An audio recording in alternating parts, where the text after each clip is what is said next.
Assalamualaikum warahmatullahi wabarakatuh. Salam sehat, salam kreatif, dan salam cerdas untuk kita semua. Jadi di video kali ini saya akan berbagi tutorial atau berbagi tips cara membuat alat pendeteksi kabel putus. Contohnya ini teman-teman, coba bayangin, ini kabel panjang lumayan, kalau beli juga harganya lumayan, kalau dibuang sayang. Nah, tapi kabel ini udah nggak bisa digunakan lagi karena putus. Nah, secara visual, secara fisik itu putusnya kita nggak tahu di sebelah mana karena masih bagus. Nah, maka dari itu di video kali ini kita akan membuat tutorial alat pendeteksi kabel putus. Jadi nanti alat pendeteksi kabel putus kita akan buat dengan harga yang terjangkau dan teman-teman pasti semua bisa membuatnya. Maka jangan lupa tonton terus video ini sampai selesai, jangan di skip. Terus yang baru gabung jangan lupa subscribe, like, dan komen supaya saya semangat upload videonya. Oke, tak berlama-lama, mari kita simak cara membuat alat pendeteksi kabel putus. Oke, langsung aja ke video. Oke, untuk alat-alat yang harus kita siapkan, yang pertama adalah transistor. Transistor ini nomor serinya C945. Oh, nggak jelas. Kita siapkan 2 buah. Selanjutnya adalah lampu LED. Nah, lampu LED ini memerlukan daya di atas 4 volt, makanya menggunakan baterai yang 9 volt. Jadi kalau menggunakan baterai yang kecil, contohnya yang baterai ini, meskipun baterai ini baru, ini tetap nggak bisa nyala lampunya. Nanti dikira rangkaiannya yang nggak benar, padahal emang baterainya yang kurang gede.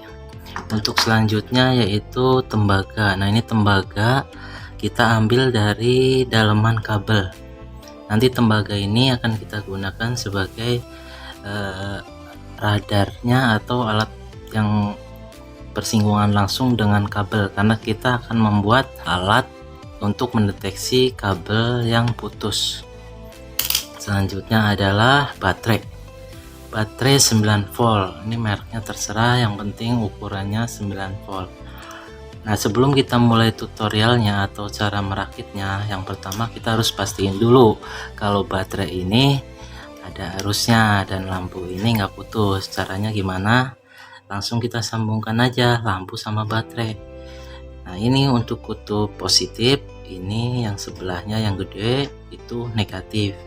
Nah, untuk positif dan negatifnya lampu itu di mana? Positifnya adalah yang kecil. Nah, ini kan ada tuh yang kecil dan ini yang sebelahnya yang gede. Jadi kayak gini bentuknya. Nah, ini yang kecil adalah positif. Kita langsung sambungkan. Nah, lampu ini nyala kan? Berarti kondisi lampu dan kondisi baterainya normal. Nah, untuk selanjutnya adalah cara merakitnya. Oh ya, alat pendukungnya kita ada tambahan tinol atau timah solder dan alat soldernya.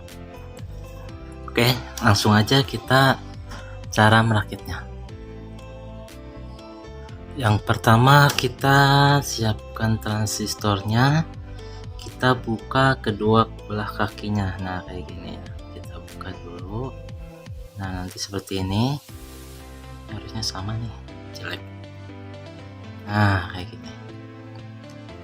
Kita buka dua-duanya dan kita buka transistornya dua-duanya, kakinya kita buka. Oke,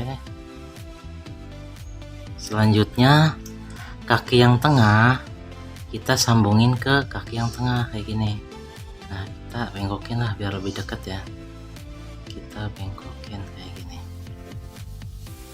kita bengkokin. Nah, ini kita solder. Oke ya, kita solder seperti ini. Kita tempelin, kita solder. Kita rapiin.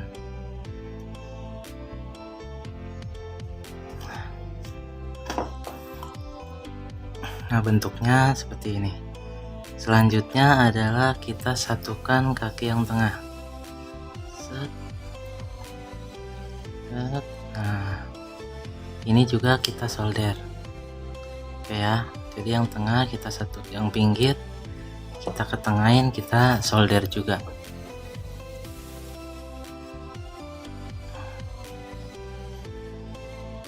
Selanjutnya kita solder yang bagian tengah.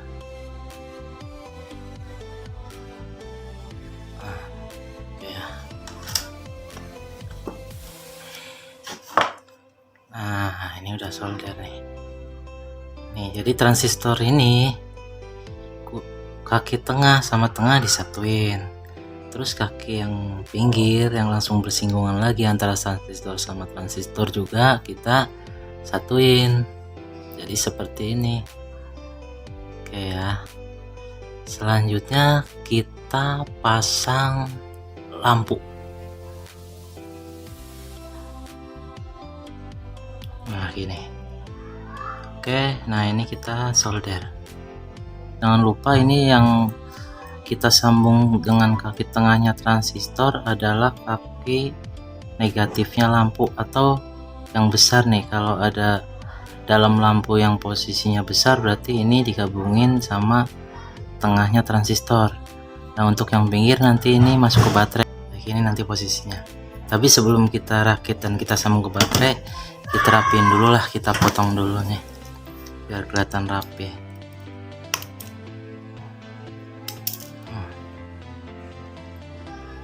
Kita potong.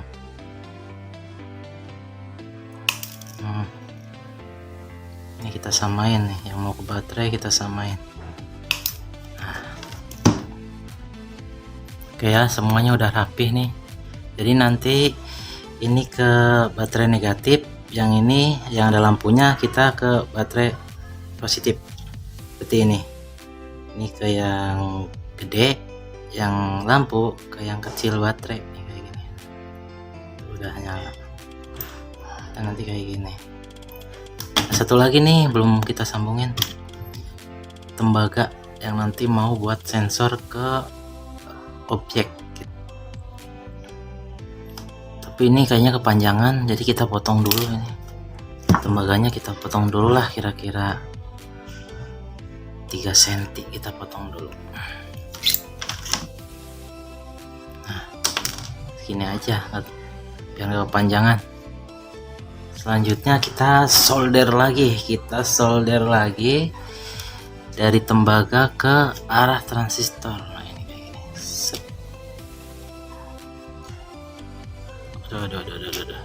Aduh, gemetar.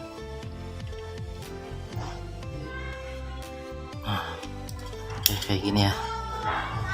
Oke, alatnya sudah jadi kayak gini nanti. Oke, kita udah beres rakitnya. Langsung aja kita lakukan tes eksperimen langsung ke objek, yaitu kabel yang putus. Tapi sebelumnya kita solder dulu lah yang ke arah baterai ini, biar nanti nggak lepas, biar enak nanti eksperimennya ya. Oke, ini yang ke positif baterainya kita sambungkan. Tuh, solder karena ada tegangannya jadi nyala.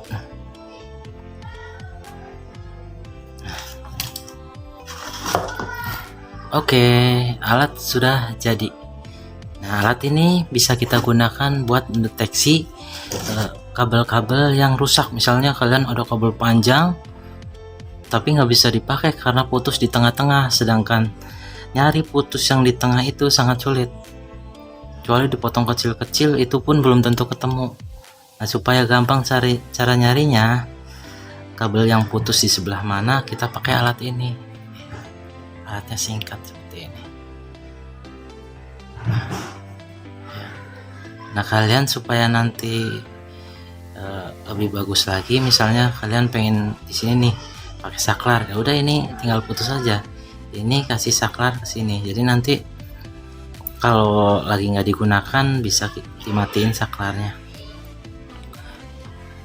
Oke, alatnya udah beres, udah kita rakit, udah siap kita gunakan. Nah, kita coba ke objek. Objek yang akan saya gunakan yang pertama adalah kabel yang masih benar. Ini kabel solder yang masih utuh dan masih nyambung semua. Caranya gimana? Cara ngetesnya cukup gampang, kita tempelin aja. Nah, Kalau nyala seperti ini berarti itu kabel semua dalam keadaan nyambung. Nah, ini berarti kabel nyambung semua. Nyambung. Itu nyala.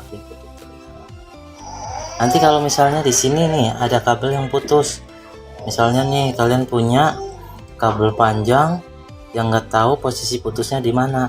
Nah, misalnya diurut kayak gini, nanti akan mati sendiri pas posisi kabel yang putus.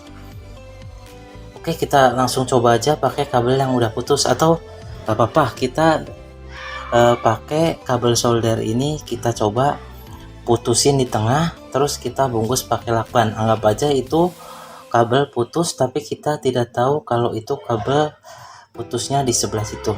Oke ya. Oke teman-teman, jadi kabel yang utuh tadi udah kita putus. Kita anggap aja ini kabel, nggak tahu kalau kabel ini tengah-tengah rusak. Ini tetap, jadi kita ujungnya harus kita colokkan ke listrik. Tuh, lampu nyala, terus kita urut terus. Nah, mati. Tuh, mati ya. Nah, berarti posisi putusnya di sini. Udah ketahuan. Berarti bener ya, alat yang kita buat sukses.